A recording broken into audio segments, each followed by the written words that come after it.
नमस्कार, स्वागत है आप सभी का एसीएन न्यूज पर। मैं हूं शाहीन खान। नजर डालते खबरों पर। छत्तीसगढ़ के मुख्यमंत्री विष्णुदेव साय शनिवार को नई दिल्ली में भारतीय जनता पार्टी के राष्ट्रीय अध्यक्ष नितिन नवीन से सौजन्य भेंट की। शिष्टाचार मुलाकात के दौरान दोनों नेताओं के बीच छत्तीसगढ़ के विकास, सुशासन, संगठनात्मक समन्वय तथा जनहित से जुड़े विभिन्न सामायिक विषयों पर सार्थक चर्चा हुई। मुख्यमंत्री साय ने प्रदेश में चल रहे विकास कार्यों और केंद्र राज्य समन्वय से आगे बढ़ रही विभिन्न परियोजनाओं की जानकारियां भी उनसे साझा की।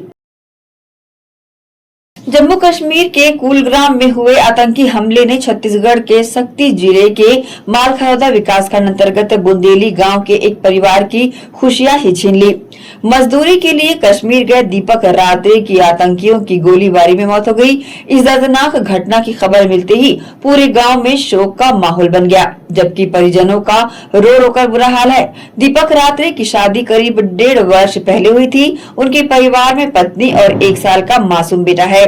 दीपक ही परिवार की आर्थिक जिम्मेदारियां संभाल रहा था। बेहतर रोजगार की उम्मीद में वो कश्मीर गया हुआ था, लेकिन आतंकियों के हमले का शिकार हो गया। घटना की सूचना मिलते ही बुंदेली गांव में शोक की लहर दौड़ गई। ग्रामीण बड़ी संख्या में पीड़ित परिवार के घर पहुंचकर उन्हें सांत्वना देते रहे।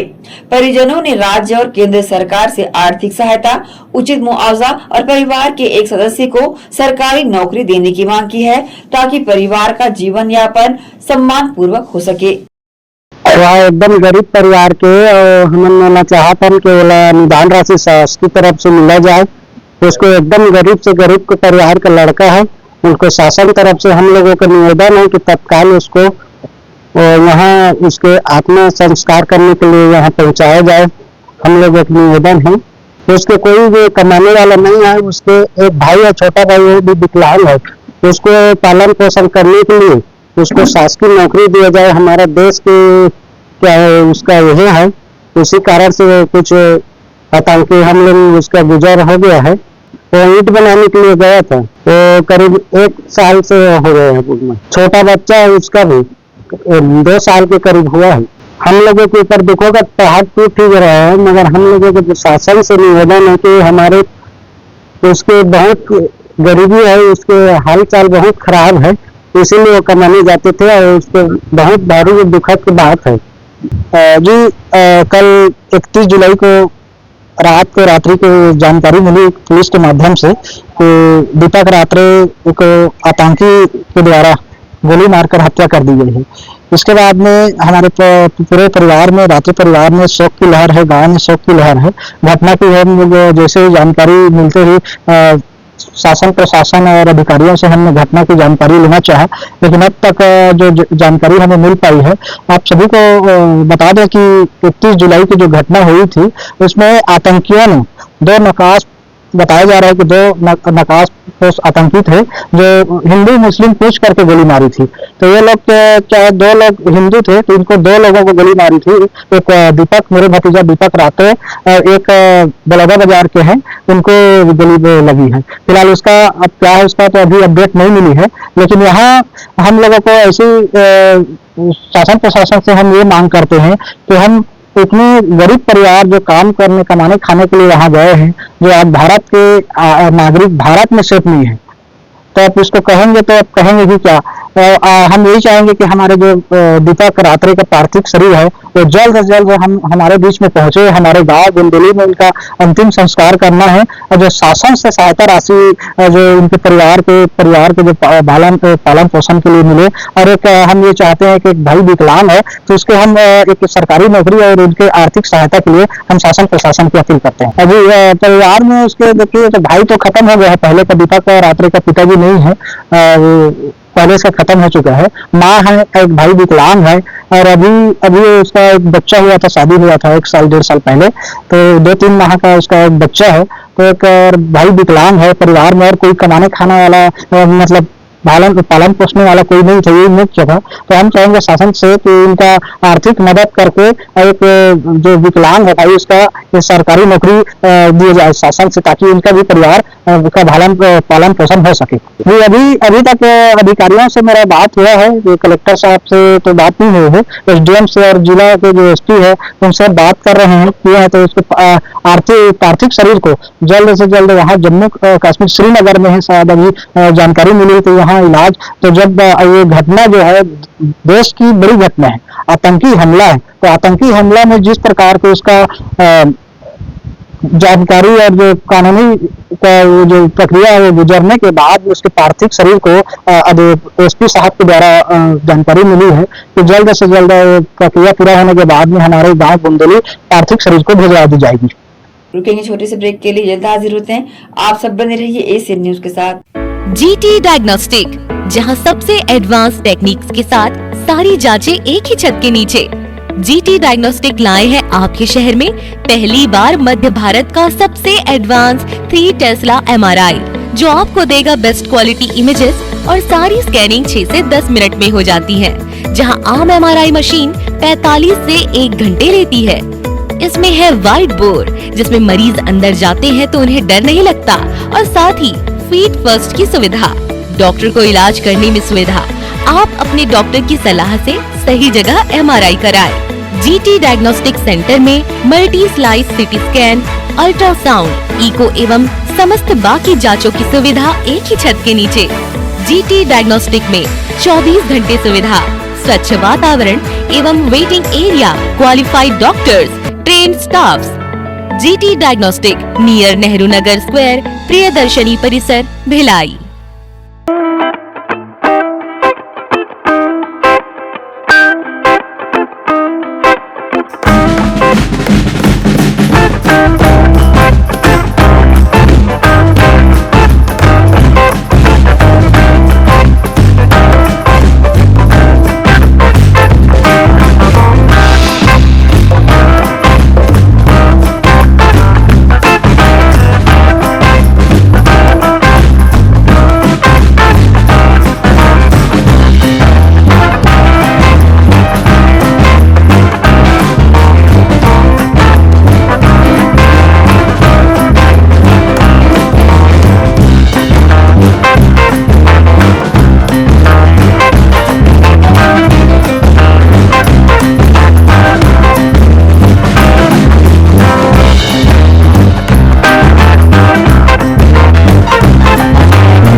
श्री शंकराचार्य प्रोफेशनल यूनिवर्सिटी जुनवानी, जी हाँ, सत्र 2024-25 के लिए प्रवेश प्रक्रिया प्रारंभ है।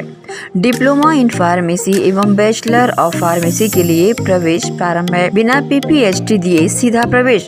इतना ही नहीं, 10वीं और 12वीं में गणित और विज्ञान के छात्रों के लिए सुनहरा अवसर है। सीमित समय, सीमित सीटें। अगर है सपनों को पूरा करना तो भरना होगा ऊंची उड़ान।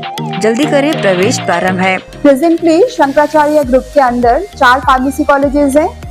इन चारों फार्मेसी कॉलेजेस में diploma in pharmacy and bachelor of pharmacy की कोर्सेज रन होती हैं। साथ में masters in pharmacy and PhD की कोर्सेज भी हम ऑफर करते हैं। शंकराचार्य प्रोफेशनल यूनिवर्सिटी के अंदर ये चारों कॉलेज एफिलिएटेड हैं and most importantly pharmacy council of India ने चारों कॉलेजेस को अनुमोदन दिया है। जैसे कि आप जानते हैं, Shankaracharya group is famous for its infrastructure, its faculty, its students group, and in every aspect we are on top as from 2008. So in this year also, अगर आप चाहते हैं कि आप 12th के बाद साइंस में आपके भविष्य बनाना चाहते हैं, तो शंकराचार्य प्रोफेशनल यूनिवर्सिटी में एक बार जरूर आए। फार्मेसी कोर्स में अभी डायरेक्ट एडमिशन 12th की परसेंट बेसिस पे दिया जा रहा है, तो जल्द से जल्द संपर्क करें। तो एडमिशन हेतु जल्दी करें श्री शंकराचार्य प्रोफेशनल यूनिवर्सिटी जुनवानी भिलाई छत्तीसगढ़। संपर्क करें 9977258200।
के बाद आपका स्वागत है।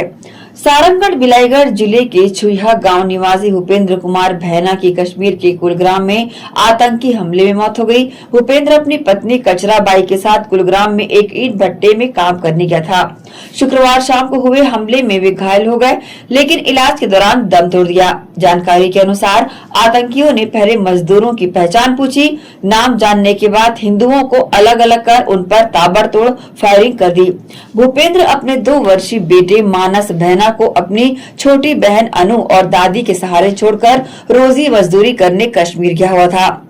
वे कुछ समय पहले ही गांव आए थे और करीब 3 महीने पहले दोबारा ईंट भट्टे में काम करने गए थे। भूपेंद्र के माता पिता दशरथ भैना और नागेश्वरी भैना दोनों पंजाब में काम करते हैं। इस घटना के बाद परिवार में गहरा दुख है। भूपेंद्र की मौत की खबर सामने आने के बाद बिलाईगढ़ क्षेत्र में शोक की लहर दौड़ गई। स्थानीय जनप्रतिनिधियों और सामाजिक कार्यकर्ता उनके घर पहुंचकर परिवार से जानकारियां ले रहे हैं। ग्राम पंचायत के सरपंच धनीराम बंजारे ने कहा है कि ग्राम पंचायत की ओर से इस दुखद घटना में हर संभव सहयोग किया जाएगा और वे पीड़ित परिवार के साथ खड़े हैं। जी, शासन प्रशासन के माध्यम से, पुलिस विभाग के माध्यम से और पत्रकार भाइयों के माध्यम से जानकारी मिला है और अपने गांव आए हैं पूरा टीम, है ना, कि दुख सुख जान के और क्या कैसा स्थिति व्यवस्था है करके, है ना, और अपना जो भी बहुत सहयोग कर रहे हैं। क्या नाम था और क्या करने गए थे वो भूपेन नाम था उसका। उसके पिताजी का नाम दशरथ है और 3 माह से काम करने गए थे जम्मू कश्मीर तरफ। उनके पति पत्नी दोनों गए थे, उनके माँ बाप भी अलग से गए हैं और उसके छोटा सा बच्चा है, उसकी बहन है, उसका दादी माँ है, वो अपना घर में 3 जने हैं। जांजगीर चांपा जिले के पामगढ़ विकासखंड स्थित डोंगा कोहरौद के शासकीय प्राथमिक विद्यालय से एक बेहद गंभीर और शर्मनाक मामला सामने आया है। स्कूल के प्रधान पाठक भुवनेश्वर कौशिक पर ड्यूटी के दौरान अशोभनीय हरकत करने और बच्चों के सामने अनुचित व्यवहार करने का आरोप लगा है। घटना से घबराए बच्चों ने घर जाकर पूरी जानकारी अपने परिजनों को दी, जिसके बाद आक्रोशित अभिभावक स्कूल पहुंचे और पुलिस को भी सूचना दी। परिजनों के अनुसार जब वे विद्यालय पहुंचे तो प्रधान पाठक कथित तौर पर आपत्तिजनक अवस्था में मिले। अभिभावकों ने मौके का वीडियो भी बनाया। इसके बाद तत्काल डायल 112 और पामगढ़ थाना पुलिस को सूचना दी गई। पुलिस मौके पर पहुंची और आरोपी शिक्षक को अपने साथ थाने ले गई। पुलिस ने बच्चों और उनके अभिभावकों के बयान दर्ज करने के बाद आरोपी प्रधान पाठक के खिलाफ मामला दर्ज कर उसे हिरासत में ले लिया है। मामले की जांच लगातार जारी है और आगे की कानूनी कार्रवाइयां की जा रही है।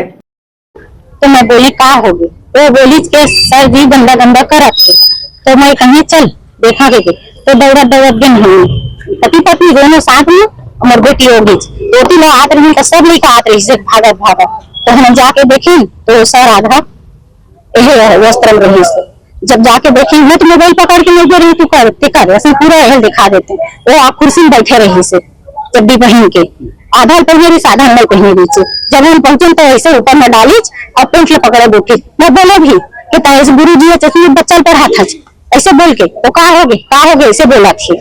बोला मुझे इंसाफ चाहिए, गुरुजी नहीं चाहिए, गुरुजी पढ़ाई के लायक नहीं, बोले सस्पेंड कर दिया सर। हाँ बोले रही से लड़का शिकायत कर रही से कि वो पढ़ाई नहीं। जब लड़का मन नकल लिख के पास कराया जाते तो गंदा वीडियो देखते मम्मी कह के बोले रही से, तो मैं इग्नोर कर रही हूँ। लेकिन जब अपना बात हुई तब जाके मैं देखी तो अपना आँखी के सामने सर ला देखी, वो सर बनने के लायक नहीं है। वो इस्तीफा दे देगा सर जी, वो सर बनने के लायक नहीं।